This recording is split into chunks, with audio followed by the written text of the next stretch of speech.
And speaking of love, it's one of our area's most exclusive clubs, and someone you know might have already joined, but it's certainly not for everyone.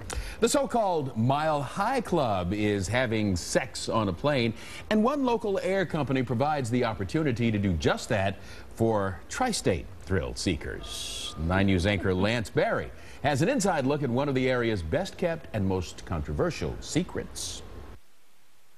Well, it all began as a dare. A group of pilots gathered around a hangar at Lunken Airport, challenging one of their buddies that he couldn't even get one couple to pay to join the Mile High Club on his plane. But that was 21 years ago. Today, and thousands of customers later, those so-called flights of fancy are now nearly half of his business. But as you're about to see, what happens behind the pilot's curtain, well, that's none of his business. Sightseeing takes on a different meaning on board this flight. Welcome to Cincinnati's Flamingo Air, where turbulence is expected. I've had a high heel in my ear once, been shot in the back of the head with champagne cork. Thank God we wear headsets. And those are just some of the stories the pilots are willing to share. But many others, as well as the Mile High client list, they'll stay in the cockpit forever. What goes on behind the curtain is no concern of ours. It's a matter of professionalism, and I think that our customers really expect that. The company's Mile High offering, a booming business. Flamingo Air, how can I help you? We've done as many as 8 in one day. And they have a monopoly. We're the only ones in the entire United States. Sharon McGee is the co-president of the company with her husband, Captain Dave McDonald.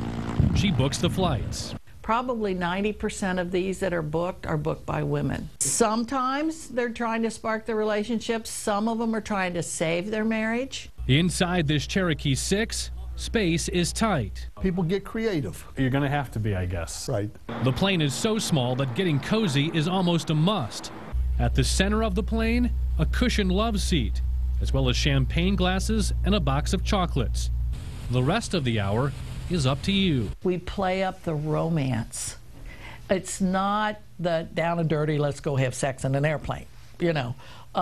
It's the romance of it. And that's why we get the champagne and the chocolates. You can even set the flight path, with many mile highers picking tri-state landmarks to fly over. Is your love a Reds fan? Hit a home run over Great American Ballpark. Football more their thing?